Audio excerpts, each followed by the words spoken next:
What's up, citizen? Halo semuanya, selamat datang di Blitz. Kali ini Bang Mandor lagi. Halo, saya Bang Mandor. Kita bakal ngomongin konten lagi Bang Mandor. Oke. Kali ini topiknya gimana sih caranya bikin konten viral dan relevan buat para audiens. Oke. Segmentednya siapa? Segmen orang-orang yang berkecimpung di dunia arsitektur. Oke. Mahasiswa Mahasiswa masuk juga. yang suka review-review bangunan? Masuk juga. Oke. Yang semua ada interaksi di sana ya? Ya, Seputar desain ya? tadi saya. Oke. Nah, Bang Mandor nih pengalaman berkontennya, gitu kan? Kan buat orang-orang yang baru tuh bingung nih, ya kan dia pengen ngomong gimana, pengen berkata apa, dia mau cerita seperti apa. Bang Mandor awal-awal nentuin topik kontennya pusing nggak sih? Pusing. Pusing. Jadi gue cerita dulu ya. Sebelum gue nemu yang namanya storytelling, gue tuh udah bikin konten 2000. Oke. Dan semua konten itu zong. Oke. Views paling tinggi waktu itu gue bikin cuma 5.000 views. Yang lainnya itu 150, 30, 10, ya di bawah 100 lah. Oke. Pusing. Jadi kebayang nggak? 1 tahun itu kan 365 hari. Iya. Gue udah bikin konten ke 2000 baru dia ada viral. Nah begitu viral, gue baru nemu tuh ternyata orang tuh nggak suka detail. Oke. Orang tuh nggak suka kamu promosiin, jualin. Orang tuh suka cerita. Nah pas di viral itu gue baru nemu tuh. Nah sebelumnya waktu gue belum nemu formulasinya itu gue bikin pada umumnya konten kreator yang baru mulai ya. Baru mulai. Review ini hasil kerjaan saya nih. Ini tukang kalau kerja nih pemasangan keramik kayak gini. Detail yang keramik gini. Memang detail bagus informasinya, menarik, detail, benar informasinya, tapi penyajiannya yang salah. Jadi yang salah. Iya. Menunya bagus, tapi menu bagus orang ngelihatnya aja nggak mau nyicipin. Karena nggak ada something yang Yes, kalau orang nyicipin kan enak, agak enak. Tapi kalau orang ngelihat aja yang tahu chefnya, menunya ini enak nih, lu makan. Tapi orang kan ngelihat, enggak, aku nggak interest, nggak menarik. nggak menarik. Tapi kalau menunya biasa-biasa aja, nggak terlalu bagus menurut chefnya, tapi penyajiannya bagus, orang juga akan mulai mencobanya. Berarti Bang Mandor selagi mengonten, apakah benar-benar memperhatikan untuk mengkomposisikan para emosionalnya penonton? Oh itu adalah hal yang utama yang gue sajiin. Oke. Jadi sebelum gue bikin konten, gue kan udah memang industri saya ya. Iya. Industri saya juga dapat problem apa segala macam. Dari situ yang saya formulasiin. Oh ini problemnya orang di sini nih.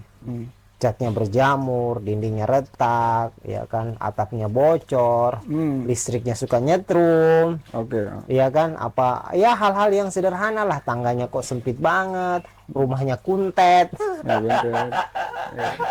ya kan, rumahnya itu gelap, nggak ada hawa, yang ada suara uka-uka, nah itu kan apa relate sama society. Nah begitu gua visit project ada problem sejenis, gua olah langsung tiba-tiba itu keluar wah ini relate banget nih sama problem ini nih. Kita bikin narasi. Narasinya pun sederhana ya, sehari-hari lah. Sehari-hari ya. Iya, nggak aku bikin berat. Berat ya, simple, santai. Berarti Bang Mandor ini kan sebagai content creator memposisikan dirinya juga sebagai penonton juga. Iya, betul. Jadi ketika saya membuat sebuah materi konten, penyajiannya sebelum saya bikin aku posisikan saya dulu nih sebagai audiens. Gua kalau nonton gini suka nggak nih? Jangan sampai nih kita bikin sesuatu, kita bikin konten yang kita sendiri tuh nggak mau nonton, ya orang lain gimana mau nonton? Kita aja males Wong kita yang bikin kita males kan, biasa kan kayak gitu. Konten males, ini nggak bagus, nggak enak, apa-apa deh posting aja, yang penting ada postingan. Ya kan, kacau. Jadi kita harus kalau saya sih aku posisiin dulu saya sebagai audiens.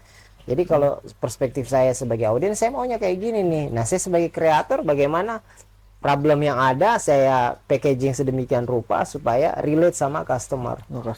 Dan customer itu nggak merasa saya ngejualin dia. Ya bebas aja kamu pakai jasa siapapun, arsiteknya nggak harus saya. Kamu pakai bisa jasa lain, tapi saya kan udah masuk dalam opsi. Opsi, iya. Yang utama kan di situ kita udah masuk di opsi nih. Opsi nih, daripada kita nggak ada pilihan sama sekali. Kalau dalam opsi kan udah masuk 50-50 nih. Bisa yes, bisa no. Saya bisa no. Ah. Oh iya. Oke, ini kan bahas tentang konten viral nih Bang Mandor. Aku kan sering intip-intip nih akun tukangku.com. Lihat ya kan. Oh iya. Ada yang viral tuh. Yang lagi desain nggak sesuai realita. Oh iya. Boleh nggak diceritain Bang Mandor? Ya, Gimana jadi sih? desain nggak sesuai realita. Iya. Sebenarnya konten ini forbidden content bagi saya. Jadi tapi di satu sisi saya juga punya kewajiban ngasih edukasi orang lain bahwa kalau lu milih jasa kontraktor atau mandor itu ya harus selektif, karena kan uang yang dihabiskan itu banyak sekali. Jadi ceritanya gini nih, ada seorang dokter hubungin saya tuh, Pak, misalnya minta tolong nggak, tolong dong liatin proyek saya feeling saya ada masalah nih feelingnya. Oh gitu, tapi belum bahas detail ya, tapi dia bilang bla bla bla, oke deh, saya nggak terlalu ini, coba saya visit lah. Aku visit pertama, udah ambil sampling data tuh, sampling data ke sana, belum detail ya, itu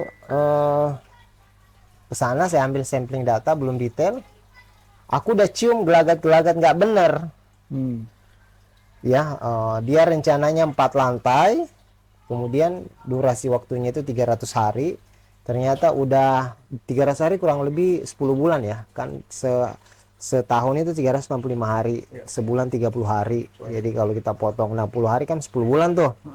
Nah sekarang ini udah masuk durasi bulan ke-7, jadi kurang lebih 3 bulan lagi harus selesai nih, 4 bulan. Nah sementara ini struktur lantai 1 belum benar-benar beres.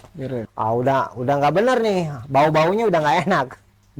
Aku suruhlah mandor saya ke sana, namanya Mas Suroto. Mas Suroto, coba deh investigasi di sana, sesuai nggak desainnya ini sama kenyataan di lapangan.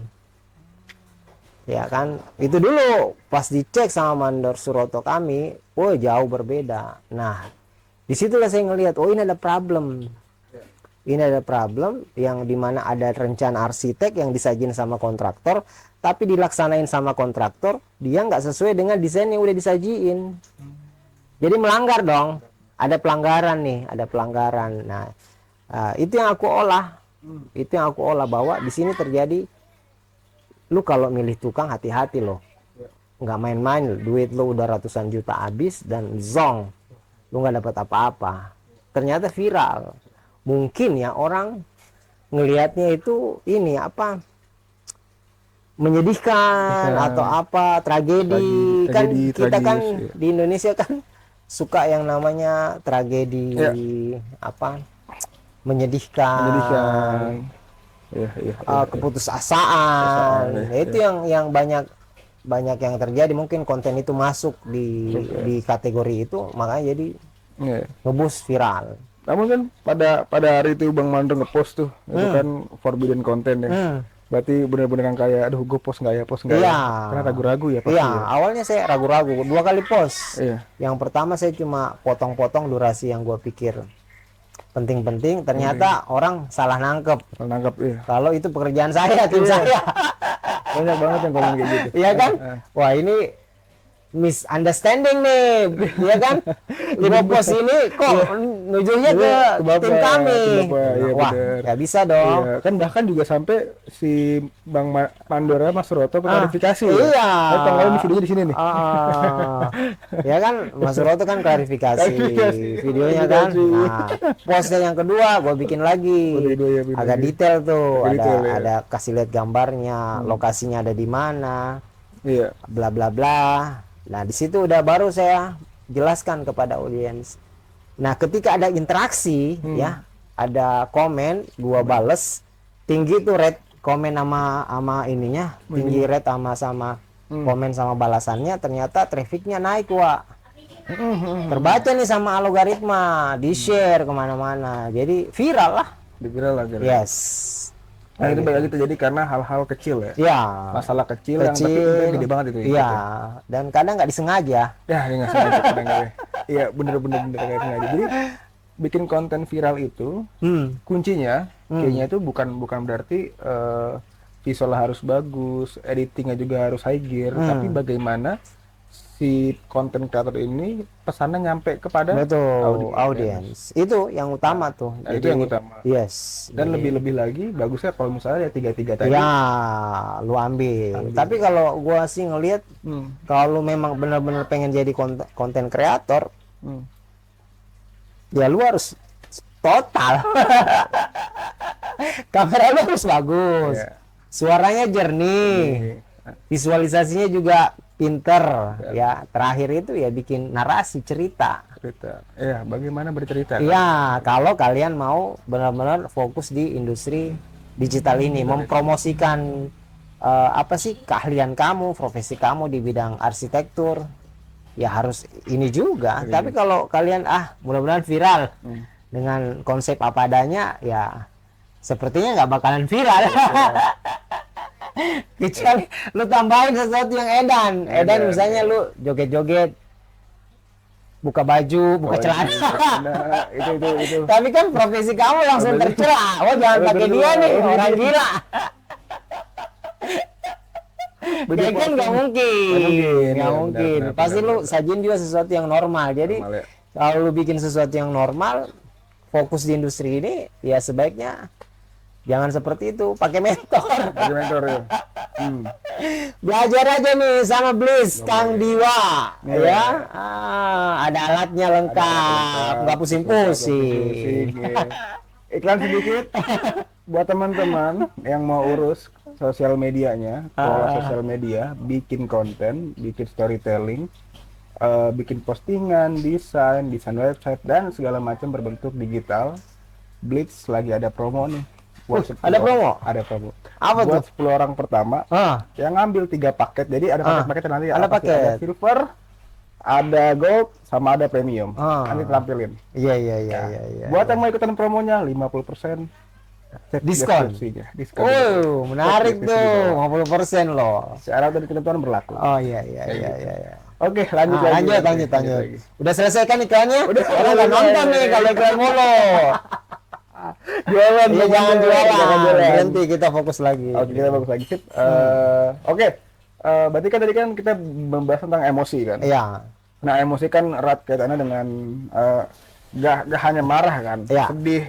Iya. Kesel, semeraut, campur aduk pokoknya. Betul. Nah, gimana caranya si emosi ini bisa jadi relevan? Karena kan ada beberapa emosi yang kita sampaikan tapi nggak relevan, nggak relate gitu.